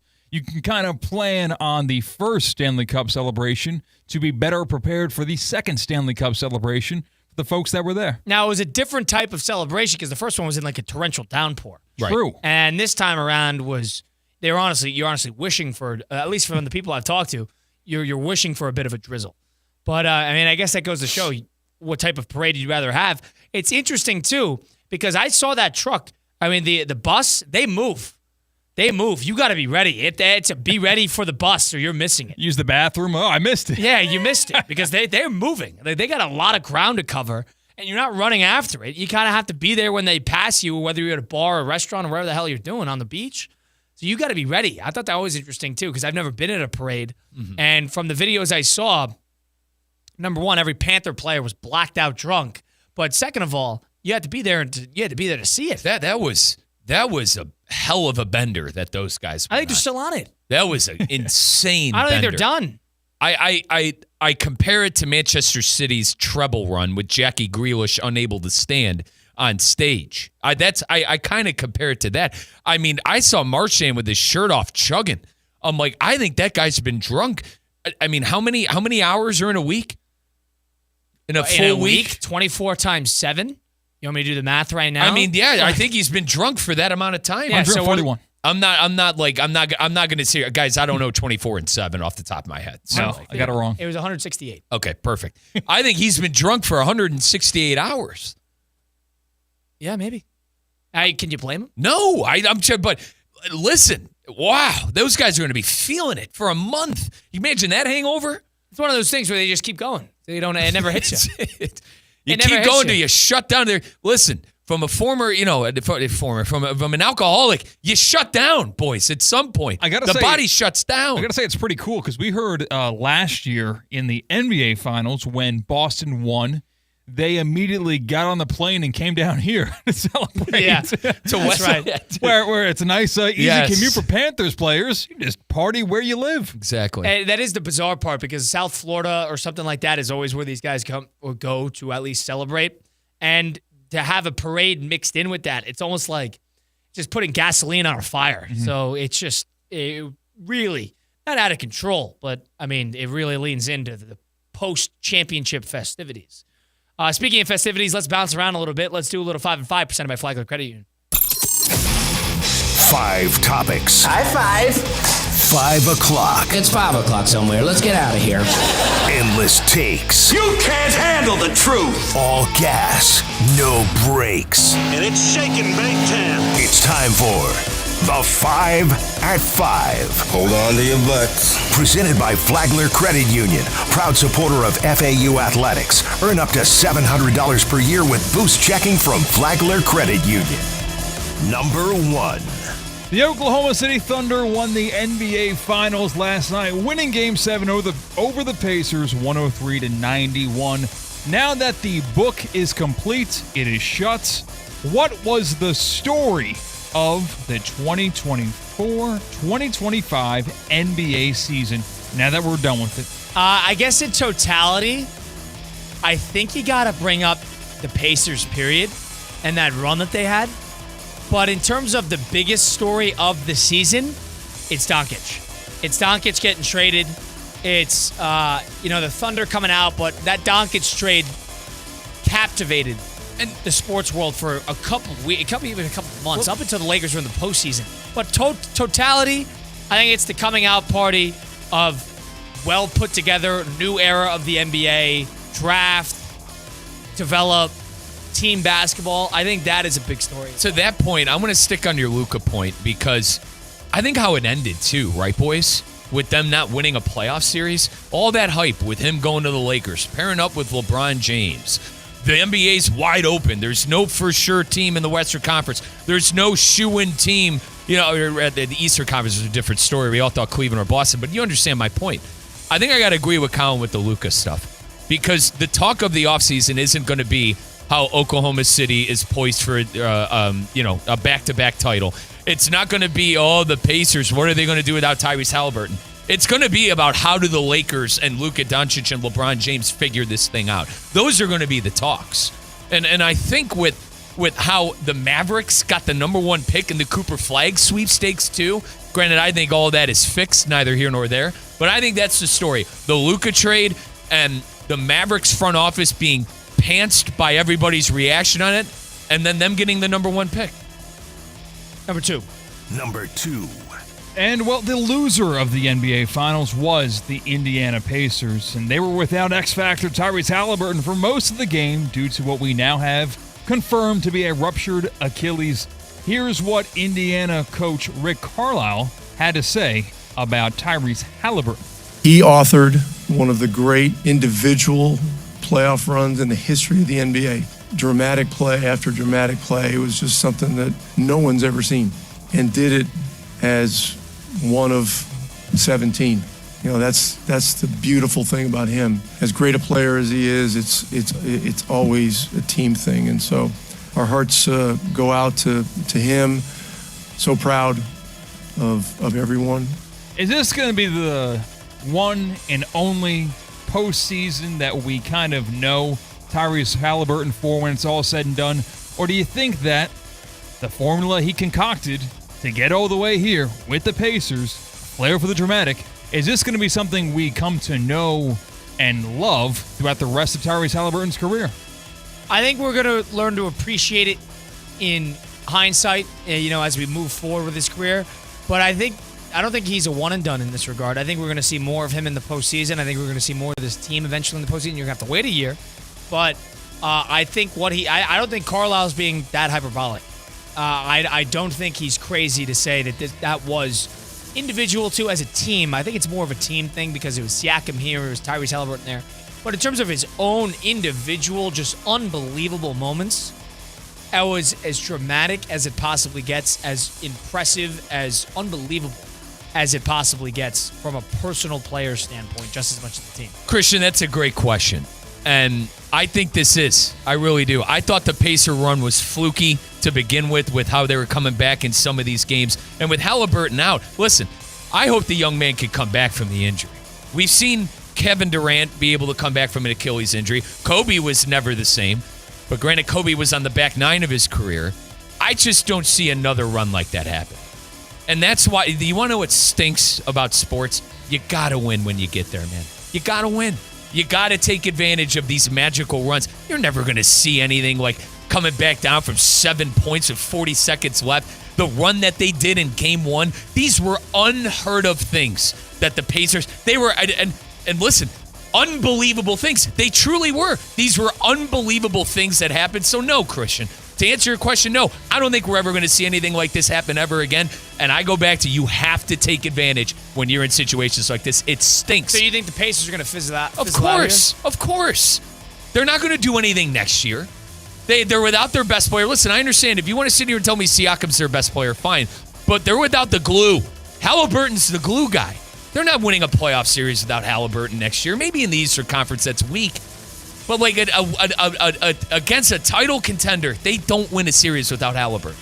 Well, wait, he's not dead. He's coming back eventually. In 2 years, is he going to be the same player in 2 years? I mean, yeah, he's got a year and a half to get his body right. I understand that, but I'm not willing to write off a 25-year-old because of an Achilles. I don't think I'm being unfair to say we're never going to see him do the things he did this postseason. They were unheard of. They were unheard of. I don't think the Pacers should be written off. So I guess what I'm saying is this formula sustainable? Can the Pacers do this again when Tyrese is back? Sorry, Kyle. No, because you can't consistently be down double-digit points late in these games. You're talking about the route in which they got there and, like, they come from behind, but they can get there again, absolutely. I just, like, Christian, their formula... They were better than all the teams they played. They were better than them. They were better than Cleveland, they were better than New York, and they were better than the Bucks. They took a 68-win team to 7 games. That wasn't by mistake, right? I mean, to say they were in the Eastern Conference Finals last year. It's hard for me to think that their recipe that got them there, being down late in games, is going to continue to be. Not a lot of teams can do that consistently. Maybe they are the anomaly. When Halliburton's there, they could just magically come back from being down 10, 12 points. I don't see that as being sustainable. I don't. Number 3. Major League Baseball released their All-Star voting update. And to no one's surprise, number 1 in the AL, Aaron Judge. Number 1 in the NL, Shohei Ohtani. They're both head and shoulders above the rest of their respective leagues. My question for you guys is, starting today, who would you rather sign a long-term contract for the same price, Judge or Ohtani? They're about the same age, I believe. So because of that, I would say I think Judge is a better hitter. I think Judge is a better player. Ohtani might offer you a little bit more because of the pitching prospect, but I'm not under the impression Ohtani is going to be a long-term pitcher still, and I think Judge is a better hitter than him. I would take Judge probably right now. So Ohtani is 30, Judge 31. Guys, this isn't even a question. It's Ohtani. It's not even a question. Here's the question: what are you looking for? I'm looking for championships. I'm looking for playoff success. Judge has not showed up in the playoffs yet. Oh, yeah, how great was Ohtani in the World Series? I understand you're going to make that argument, but that's the argument you just made about Judge. Your argument, and what I meant by that, your argument is that the Dodgers are an incredible team, and Ohtani had a pretty good playoff run last year. Yeah. Judge disappears. Disappears. Hey, but Ohtani did nothing. It's a detriment to the team. He did nothing in the World Series. Nothing. He's a detriment to the team. Ohtani wasn't a detriment to the team. Well, because Judge is the only part of the team. You're talking because Ohtani didn't need to because he had Edman playing like Derek Jeter. And they had Betts and Freeman. It's Judge and Soto and a whole lot of nothing. That's why. Because you felt Judge's at-bats more than you felt Ohtani's. He's more important to what they do. I think you mentioned the pitching aspect of it, too. I think that adds more. I think that's your argument. If there's an argument, and I can see, you're looking at 2 all-time greats. Ohtani probably offers you more, but Judge is he's a better hitter. He's a better offensive player. Until Judge has a good postseason run, I'm not even fielding this. Yeah, it's Ohtani. I don't understand how you... What do you mean not even fielding? Because Ohtani, it's not like he was unbelievable in the postseason either. Shohei pitches. He steals bases. He hits 50 home runs a year, 100 RBIs a year when healthy. He has a championship ring. It's Ohtani. Yeah, I mean, the championship ring is that team was. He didn't do anything in the series, Mike. He didn't do anything. He wasn't the reason they won that series. That was everybody else. Yes, Ohtani's a great player. He's an unbelievable at-bat. We're comparing 2 all-time greats. I just think Judge, right now, I mean, he's hitting 60 homers every single year. He's the best bat in the league. He puts the ball in the play in the field the most, and he's got nobody hitting around him. Well, put Judge hitting leadoff on the Dodgers. See what happens. That's my takeaway. Like, in terms of offensive output, the guy would have 200 RBIs. I mean, I agree with you. Ohtani's probably more talented of a complete baseball player, but if I'm getting a baseball player, I want the top-end offense, and I think that's what – and you're right. Judge has not showed up in the postseason. But baseball's 162 games for a reason. I mean, I trust the guy Steve Phillips said this with us on Friday. I trust a guy to get me there to eventually figure it out. And that would be my takeaway. But I understand both sides. There's not a wrong answer. Judge hit a couple of big home runs against your Guardians last year. We found out that they stink. So, the Guards would have got swept by the Dodgers anyway. What did it, just being honest with myself here. At the time, I was delusional thinking we had a chance to win a World Series. But, 205, boys. That's his batting average in the postseason. Oh, he hasn't been a big time 2017 to postseason player. 2024. Listen, am I going to sit? Was it maybe ignorant for me to say I'm not even fielding this? Probably. But at the same time, Ohtani pitches, and I think at the point of we're going to be seeing Shohei a lot in the playoffs. He's had one postseason run. Do we agree on this? Yeah. Ohtani's had one postseason run, and it's gone better than any of Judge's in the history of him being in the postseason. Well, just maybe of outside of result. 2018. You're bringing this up because of the team result. Judge does not play well. The Yankees sink. Ohtani does not play well. You saw it. You literally did. The Dodgers can win in 5 if he does not play well. If Judge is not good, they stink. And you're right. Judge was not. And you could argue on the comeback with, well, he wasn't good and they made it to the World Series. That's fair. The AL stinks. The AL's terrible last year. I understand the point. And there's not a wrong answer here, but I think the idea that you just completely buried Judge and then given Ohtani his flowers for postseason success, I do not think is fair. I just, the question was, who would you rather have, Ohtani or Judge? I don't think it's a question. I think it is Ohtani. Number 4. And that's that on that. What's number 4? The Florida Panthers, they celebrated winning their second consecutive Stanley Cup with a parade in Fort Lauderdale yesterday. One of the hearts of that team, there's kind of a lot of them. You can only really say that about one person. But I'll say it, one of the hearts of the team is Sam Bennett. And he had this to say when he took the stage following the parade. They don't like the way we play. They don't like, they call us dirty. They call us nasty. They call us bullies. So no, I would like to take this time to apologize to absolutely no one. We're the double champs. We do what the we want. Let's go. That was Sam Bennett at the parade yesterday. My question for you guys is, it's kind of a big macro thing. What are the Florida Panthers' identity within South Florida and within sports as a whole? I think if you asked outward hockey fans, I think they would say sore winners. Is that unfair to say? How many times was Connor McDavid brought up? How many times were and every time you ask the Oilers about them, the Oilers are like, that team is unbelievable. That team is great. So I think it just goes to show, I'm not saying they should. I'm not here to police people on the sportsmanship of it all. But, that's what it is. They're gloating. They're gloating in everybody's face. We know how great you are. There's 2 ways you could play that. You could rub it in everybody's face, or you could let your greatness speak for itself. They opted for the former. He pulled a McGregor. Yes, that is the That quote. is the Conor McGregor. So, yeah, listen. First off, they won. They're the back-to-back champs. They can talk about whatever the hell they want. And I do hear the conversations. What they say right there sounds like my brother who works for the Lightning. What Sam Bennett said there are all the things my brother would tell me about the Panthers and how he can't stand them. So I think a lot of that was directed at Lightning supporters. And I think that's big with the Panthers as well, as being the best team in Florida now. One thing that Tampa Bay Lightning fans had over the Panthers is that they had 2 cups, right? Now the Panthers have 2 cups. They're, in my eyes, they won 2 out of 3. They've been there 3 years in a row. They are a dynasty. They can talk about whatever the hell they want. I'm more pissed off that Sam Bennett's stole the Conor McGregor. That's McGregor's shtick, right? That did not have that's as great of a shtick. crowd reaction to warrant that type of comment, that's the McGregor shtick. You want to bring up the McGregor? The McGregor one is electric. It is unreal. He takes the phone from Rogan. It was electric. Yeah, that's why I don't know. Come up with your own thing. But listen, that sounded like a booze-fueled and alcohol-ridden speech.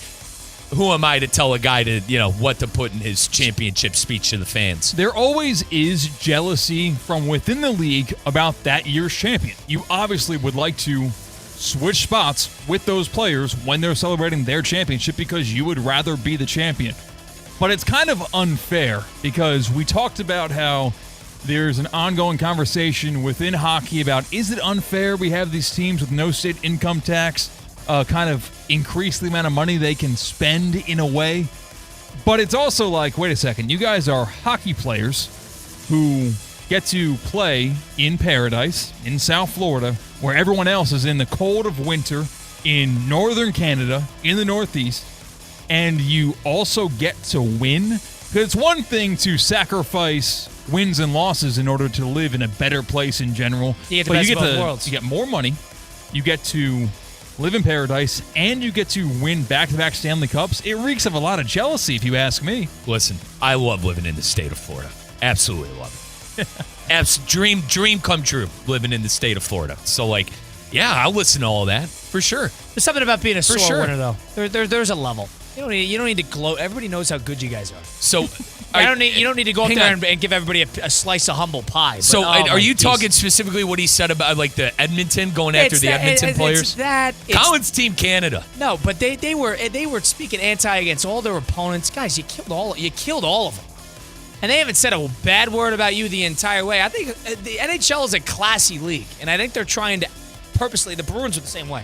Classic league because they shake hands after the final. That why? Is that the handshakes after games? It's just a classy. It's a classy league. Look at how the guys dress going to the game. It's just classy. I'm not saying that's just that's a good thing or a bad thing. I just think that's. Colin's saying the Panthers need to learn how to win. So Okay, many you words. Act like you've been there before. Yeah, there you go. Sam. Thank you, Christian. That's what I was looking for. Let other people. If you're good at something, you'll tell everybody. But if you're great at something, they'll tell you. Like, let them tell you. We know how great they are. You don't need to tell us. Kyle, but listen. That kid was probably he's so drunk on a 30 rack of Bush Traditional. You know what I mean? I understand.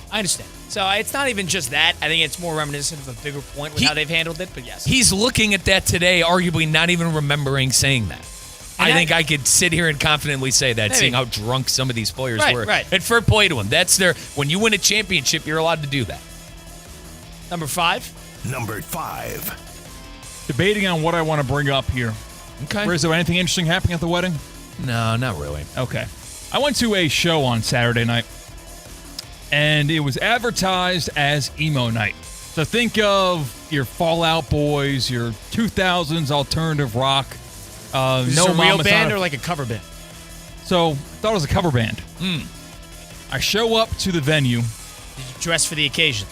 No, I didn't You put the had your hula eyeliner shirt. on. You had your flower. Did you wear black? Hold on. I have Christian. Tell me again what those shirts are that you wear. I always get them. Hawaiian shirts? Yeah. Did you wear your Hawaiian shirt? No, that's a work attire. Oh, okay. That's me dressing up for the day. Why are you buying shirt. tickets to emo night and not going to dress for emo night? I just don't own clothes like that. I don't You have. don't own a I don't black- have fingerless leather gloves and eyeliner. Do you have a black T-shirt? And a choker? What did I wear? I wore a Fall Out Boy concert T-shirt when they came down here. That could work. All right. So they play all the hits, right? That's being advertised. All the stuff that you probably have on your phone on shuffle. Very excited. Show up. Apparently, when they advertise 9 o'clock when the show starts, not when the show starts. That's when the doors open. So we got there at 8:55, and we're the first people there in this essentially empty venue. So that makes us feel stupid. There weren't like music on in the background or It's like an iPod on shuffle. Jeez, oh man. Only people there. But here's the thing. How big was the group you were with? Just me and my girlfriend. Just you and your girlfriend, okay? Just no one on stage. Eventually, at about 9:45, people stand on stage, and they grab one microphone. Let's get this freaking party started. And they press play on a song. And it was one of those songs, Fall Out Boy, Sugar We're Going Down, a song I love. It wasn't a cover band. They just played the music off their phone, off their MacBook. And they stood on stage and sung along to it every once in a while. But for the bulk of the night, they were playing the music as I could have in my car and just said, all right, everybody, jumping up and down, and never had a single instrument. It's like a listening party. It reminds me a little bit of the Taylor Swift dance parties that I used to have to put on in Peoria, Illinois. And you heard that right. Mike Rizzo had to put on Taylor Swift dance parties, all right, at random locations to try to get people to sign up to win for Taylor Swift tickets. Like, Did I get shortchanged? Yeah. I was about to say, you got swindled, bro. Because here's the thing. You got swindled. In between songs at a concert, you clap. You Like, yeah, paid great money? job. Hang yeah. on. You paid money for this? Tickets are free. Okay, all You're right. 21 and over. I don't The tickets feel are bad. free. I don't feel bad then. But in between songs, Did you reread the description of the event at the event? It was called "This Is Emo." They tour. Who's funding this? It's for free? It's for free. Who's funding this? If you're Them? between 18 and 20, you do have to pay to get tickets, but it's for free in hopes that you buy alcohol when you're there. 18 to 20? You got to pay tickets if you're 21 or over. Because you're not going to get. You're not going to get. You're not going to $20? buy booze. You're not going to buy booze. Okay, I'm not 18. I don't know. Dude, you got you got swindled. But you got I also absolutely thought if this was a band and they were bad, they would butcher a song that I like. It's almost like a non-risky maneuver. That song is going to sound like the way I know that song to be played. Oh, there's nothing to listen to. This is like you listening to their studio version, like of recording it at the recording label. Let me get this straight. I can make money by just having my phone play Bone Thugs and Harmony, and every couple of stanzas, I could just go, "Gonna be lonely, see you at the crossroads," and I can make money doing that. Yes. Yeah, it was a DJ without any DJing, essentially. Like, they had no turntables. They had a MacBook Pro on a desk. All right. And there were three dudes. And one looks like Travis Barker. If you're familiar with, he looks like shirtless, tattoos up and down the body. Yep. Very short hair. One guy like that. One guy looked like your classic Dude Where's My Car, tie-dye shirt. Great movie. Beard. And the third guy looked like your classic emo dude with long hair. And they just jumped up and down on stage. All right, everyone, you know the words of this one. All right, so how was the crowd? That's the real question. How was the energy? Crowd was good. It picked up throughout the night. So people got into it. If people got into it, I think this is worth it. All right, Kyle, I'll be Busy Bone. You could be Lazy Bone. And we'll just be a Bone Thugs and Harmony cover band around here in West Palm, and we'll make it. Well, there's not even a cover band. They're just playing it. We'll every a cover band means we have seconds, instruments and we're doing the song. Every other stanza. Gonna be lonely. So if the crowd was good, I feel like at that point you're just like, all right, we're here. Let's have some fun with this. Is that what happened? Yeah. Just get really drunk and just start mashing out with emo kids. Just a bunch of Angry Orchards, pounded them all night. Now, have you seen those videos of people at concerts like this where they just start, like, you bring up emo, which is why I'm thinking about it. I'm going to assume these people are under the preset of emo. They're, like, swinging. Yeah, mosh pitch, yeah. Is that what it is? Mosh pits? They tried a couple of times. Was it like that? A couple of songs warrant it. Like, so like they made space and everybody is just swinging. Throwing hands. They do it with aim to hurt people. Correct. Yeah, you're going to get your frustrations. You hate your desk job. So did that happen at this concert? One or two times. There wasn't enough people. You didn't? Oh, okay. You didn't see anybody get clipped with like a spinning roundhouse kick because somebody's dancing to a song? Can I ask you guys something? This is something I never figured out in my school tenure. What's the difference between goth and emo?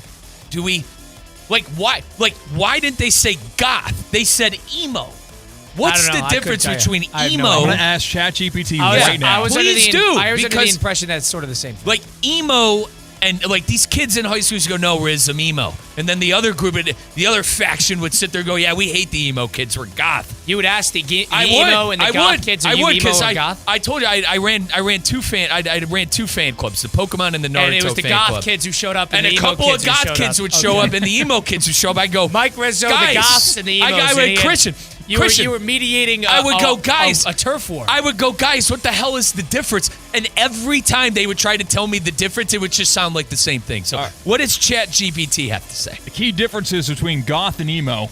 Let's talk about their vibe. For the goth people, it's dark, poetic, and romantic. For the emo people, it's emotional, raw, and angsty. The look. Goth is Victorian and mysterious. The emo people are punk light, teen rebellion. Wow. Fair play to him, mate. I don't know. I understand. I do understand the difference now. Do you want to know what brings them together? A little Naruto. That's what brings emos and goths together. I'm going to say Blink 182. That. That too. Blink 182. Swinging at a concert. I've seen videos of that, dude. Those are bizarre. That is Armageddon. That's Battle of the Bulls. It is. People are spin kicking. They're hitting each other in the head with elbows. Dude, Kyle, I saw one of those videos, and like everyone else, I went over to the comment section. And there was one guy who said, went to one last week.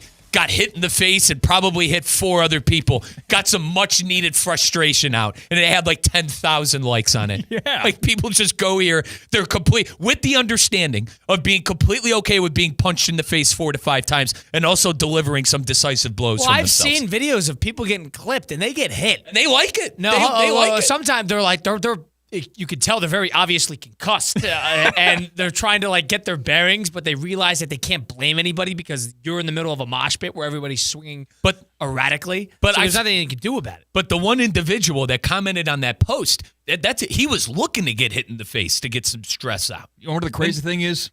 These guys on stage performing, not playing an instrument, not singing the whole time. They had groupies. They were chicks that were digging it. They were all in the crowd or on the in the crowd.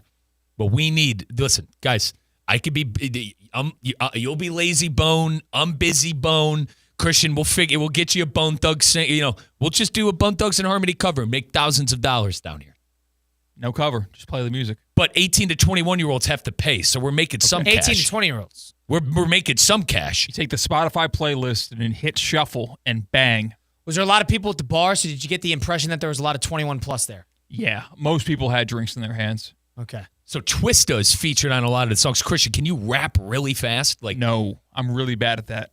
All right, so that's fascinating. I mean, you walked into an emo watch party, not goth, emo wash party, and not goth. Did you leave early? I actually did. I didn't think I was going to. I've never left a concert early, but it was like 12:30. I was tired and my head hurt, and what part of Florida was it in? Like right here. Oh, it was in West Palm. Go on Southern and not even leave the boundary of West Palm. Yeah, Colin, I gotta be honest, mate. If I showed up to something like that and saw what they were doing, I probably you were with your significant other. So say I was in your situation, I probably would have looked at my significant other and said, "Honey, let's go." I went to a concert once in Madison, Wisconsin that I thought was a band that was like a rock band or an alternative. My buddies bought the tickets, so I just went with them, and we went, and it was a folk, multiple bands, folk bands. So people there were farmers, like call them bring a like a lamb, and the banjos and the hay in the mouth. Farmers, and people brought. It was a concert floor, and people had set up chairs, and it's like banjo solos for 20 minutes at a time. It was something, and you know what? Once you walk in, you realize what this is. You gotta wear it. All right, we're here. We're doing this. This is gonna be fun. I had a good time. I would never go again, but I had a good time. This guy's kind of made a cheat code. If you want to be a rock star, but you're not really talented, you just do one of these nights where you just play the music and get on stage and pretend like you are. That's how you get over stage fright. There you go. How about that? It's just karaoke. Let's just karaoke instead. How was that? You karaoke the other day. Try to get people to do karaoke, and they revolted. You did? Yeah. We talked about this when I filled in on Theoretically Speaking, Christian. I tried to get the office to go on Friday, and I got yelled at for the late notice, and no one came. Fair enough. Theo was down to do it. Theo's significant other was down to do it. So it was just for you? It would have been just the four of me. You didn't even go? Didn't go. Oh, I thought you were going to go. I was going to go. What was going to be your song? Probably something that was played on emo night. So you didn't go. I was under the impression you were going to go. I think this Friday. I'm going to try to make it happen. Okay. Because the thing is, you got to go to karaoke with a group, a bigger group than 4. We need people that are actually going to sing too, right? I mean, yeah. Because then you get maybe 6 people that are invested in singing, and that gets the people that might fade to the back and get the courage to. How about this? Make it in 2 weeks, and I'll spearhead this thing with you. That's right, you're not here Friday. I'm not here Friday. I'll go with you. I love karaoke. I'm always down to do a little karaoke. Set up. I'll go. Are you here 2 Fridays from now? But you're singing. If you come, you're singing. That's the 4th of July. You want to karaoke on 4th of July? That's Probably right. not. Probably not. Dang it. It's a good point, Colin. Fair play to you. You figure that out. Then you're out the 11th and the 18th. All right. July 25th. Mark it down. Okay, I'm there. Don't worry about I'm not then too. Don't worry about that. Oh yeah, he's in Machu. He's in Machu Picchu. Not that weekend, but yes. I don't know. Busy times. Whatever. Yeah. So Colin's going to be working 3 days in the month of July. Nice. You got to make sure we're here, Christian. Not necessarily.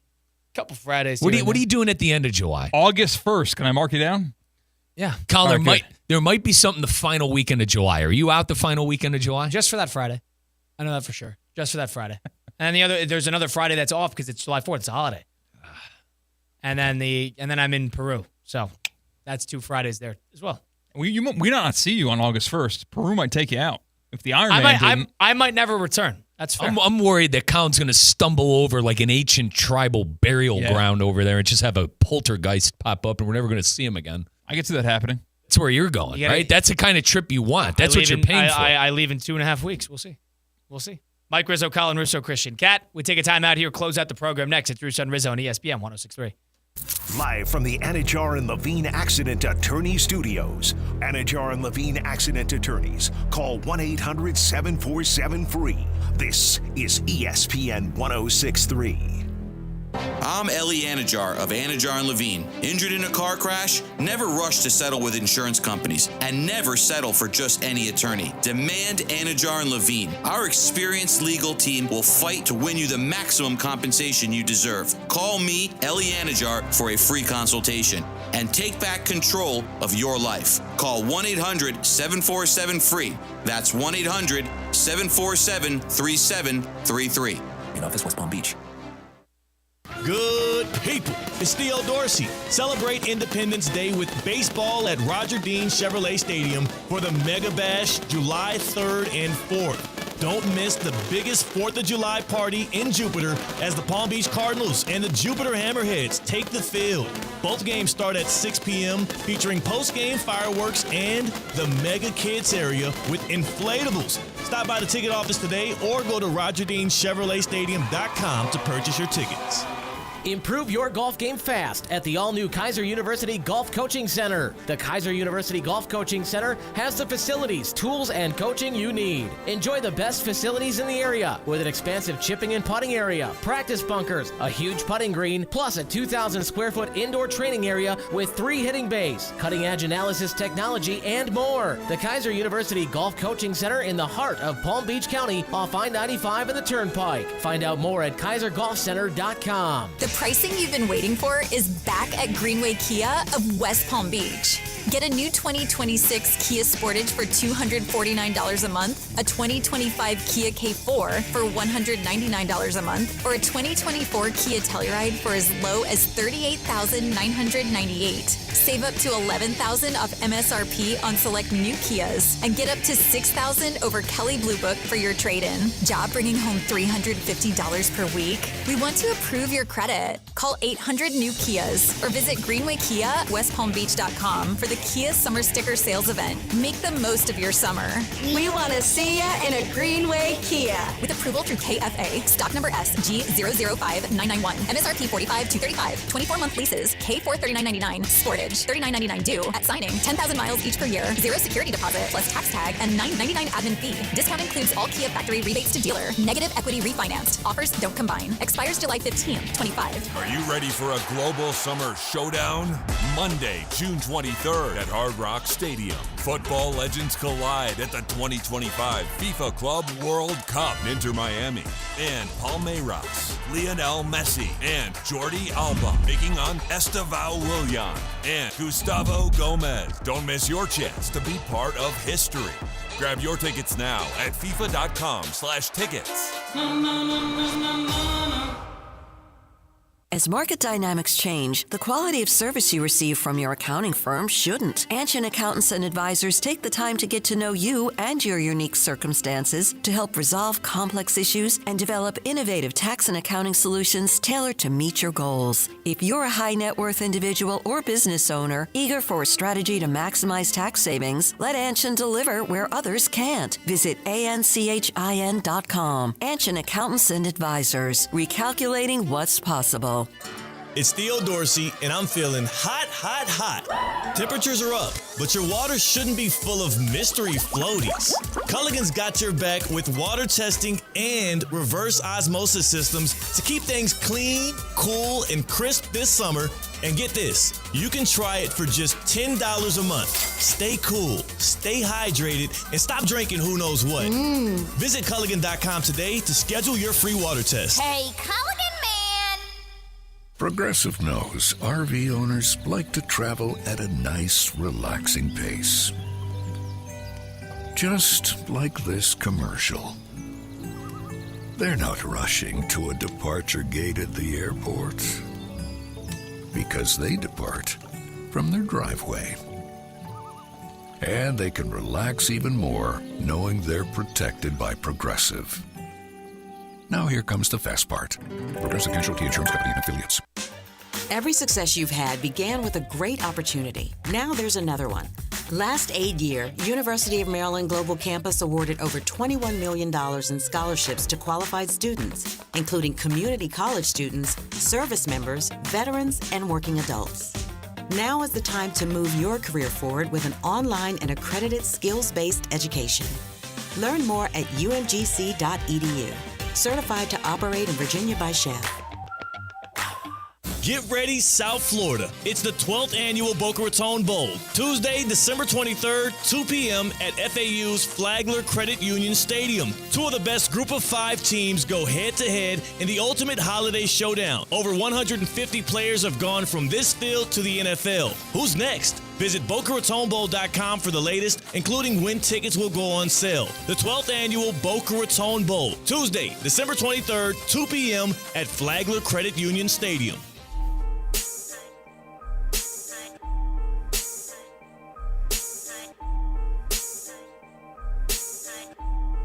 Let's get back to the Anajar and Levine Accident Attorney Studios. This is Russo and Rizzo on ESPN 106.3. Closing out the program here on a Monday, June the 23rd edition, 2025. Colin Russo, Mike Rizzo, Christian Cat, Russo and Rizzo, ESPN 106.3. Anajar and Levine Accident Attorneys. We're in the studios right now, the Anajar and Levine Accident Attorney Studios. They cover your car accidents, truck accidents. If you suffered a slip and fall, they got you covered. Mark Anajar and Glenn Levine will fight for you, and the best part is they don't even pay you unless you win. They don't charge you unless you win. That's what Anajar Levine has to offer for you, and they will fight to get you the maximum compensation that you deserve. I personally know with Anajar and Levine, they got my back. They could get yours too. Take back control of your life today. Call now for a free consultation. Call 1-800-747-FREE. That's 1-800-747-3733. Anajar and Levine Accident Attorneys. Well, it's time for us to make a couple picks. We don't have the NBA to go off of it anymore. We don't have the College World Series to go off anymore. We don't have the NHL to go off anymore. We're going to have to get creative. Let's go streaking with Hard Rock Bet. Time to put your money where your mouth is. We can't lose. We can't lose. We can't lose. Survive and Advance is the name of the game. That's right! We can't have anyone freak out there, okay? We've got to keep our composure! Tail the hot hand. Continue this improbable run. 22 consecutive wins. And fade the cooler. Everything you touch turns to mush. People go to the racetrack and the teller will give him his tickets already ripped out. Let's go streaking. We're going streaking! Presented by Hard Rock Bet. Let's go streaking, presented by Hard Rock Bet, where Mike, Christian, and I will make a pick against the spread. It's got to be a -110, so over or under counts as well. And the whole goal is you're trying to stack together wins or even stack together losses. Get as many as you can in a row. Time to build a streak on Hard Rock Bet. We'll go around, each make a pick. We got baseball time, so we're going to actually wipe our slates clean. We're all 0 at the moment. No wins, no losses. We've got to start off on the right foot. And I'm going to start it tonight because they've been playing well offensively. And it's an offense that has taken steps in the right direction. I saw them play over the weekend. It's Seattle. I think I will take Seattle not only to win tonight, but win on the run spread, which is -1.5. So they will beat the Minnesota Twins today on the road, finishing up that Midwest road trip. Seattle to win, -1.5 runs too. So they got to win by over 1 run tonight. That will be my pick. So, Christian, Inter Miami, I mentioned earlier, Inter Miami only needs a draw to get to the next round. And same with Palmeiras. These are the top 2 teams in Group A right now at the FIFA Club World Cup. If they both, if the game ends in a draw, both of them go on to the next round. Give me the draw line at +180 between Inter Miami and Palmeiras. I actually do believe there are going to be goals. I think it's going to be 1-1. So if you're interested as well, keep an eye on the both teams to score line as well. It's going to be moving here throughout the night. But I'm going +180 with the draw between Inter Miami and Palmeiras because both teams move on a draw. Yeah, I'm looking at baseball. I'm going to look at the game that I'm watching tonight, which is my New York Yankees. And the Yankees, yeah, they're favorites just by a little bit, minus 125. But I would rather take the over because they got this kid they recalled from the minors, Alan Winans. I don't know who that is, I'll be honest. Going against Nick Lodolo. Never heard of him either. Let's root for runs in New York versus Cincinnati tonight. The number 10.5. Let's have 11 runs. 6-5 Yankees win. Everyone goes home happy. I'm playing Lodolo in fantasy, so I hope it's right. Who is that? Shell him. What is that? Shell him, okay? Shell that man. He had a lot of steam, Christian, about 2 years ago. He's never really been able to stay healthy or be consistent. Good. 0-0. We got to see who starts off on the right foot. Christian, I think you had the longest streak before we wiped the slate clean. Am I correct? Yeah. 9 losses? Yeah. I had 9 losses in a row. I was the high water mark. Rizzo came out of the gate scorching on. I think that when the idea was concepted, Riz out of the gates went 7 in a row losses, but I have bested him in that. I won 8 in a row too before I lost with the Indiana Pacers. I was hot betting basketball. The one team I could not get a measure on were the Indiana Pacers. Baseball, a fun bet to make in baseball. No runs in the first inning. Yeah, dude. Like we call it nerf. My degenerate, my degenerate gambler friends always are doing that. People in the office are doing that a lot.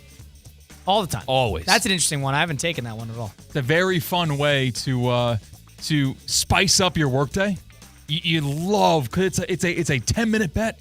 Yeah. You sit there and you're riding the bowl. You're riding it. It's like betting the national anthem and just having it done. Done. Easy. That's the fun part. Are the Houston Rockets a better team with Kevin Durant? Or are they a worse team now that they traded Jalen Green and Dylan Brooks? I mean, I had a man who, no names please, worked in the NBA for 20 years, told me last night he wouldn't want Kevin Durant within 5 states of his favorite NBA team. So is your opinion his opinion? It's not. I think it's different. And when I explained to him last night, it's different because the Rockets, I think they're a title contender immediately with Durant. Is he going to go there and completely bombard the chemistry and blow it up? I mean, did he really do that in Phoenix? Like, everyone's saying he did that in Phoenix. I don't think he did that. He hasn't done that anywhere. That's what I mean. So, like, I don't really understand the narrative that Durant is going to go there and be a cancer. If anything, I think he's that, you mentioned earlier in the show, he's the 26, 27-point man that they needed Jalen Green to be. I tend to be more on that spectrum. I think Houston completely wipes out Golden State in that first round if they had Kevin Durant in that series. So I think they're going to be better, and I think it makes them title contenders in the Western Conference. I think it was a very, very good. Do you think they gave up too much? Probably not. I mean, unless Jalen Green turns out to be a top player in the NBA, which, Colin, your best guess, do you think he's going to turn into be a top? I think everybody's fresh on the Paul George, Gilgeous-Alexander trade. So all the people their minds are going to, aging superstar, but a lot of, being shifted for a young, up-and-coming player. I think that's the negative. Weren't more first-round picks involved with the George trade? But the idea is Gilgeous-Alexander turned out to explode as a player after SGA had a lot more credibility than Jalen Green at this point. Did he? On the Clippers? I think so. Player. He wasn't. I think so. Green was a more productive player at this point. That's where it gets tricky. Gilgeous-Alexander now has blossomed, but you never know. Maybe the taste of him struggling in the playoffs is still fresh in my mind, but I don't know. I think this was a win-win for both sides. I really do. I think it was a firm handshakes in the chat for both teams. Yeah, I don't think Phoenix liked what they got out of Durant, period, but I ultimately agree that this was a proper package for both sides. Mike Rizzo, Colin Russo, Christian Cat saying so long. We got Sunday Huddle on a Monday edition again. Coming up right after this. Stay tuned for that right here on ESPN 106.3.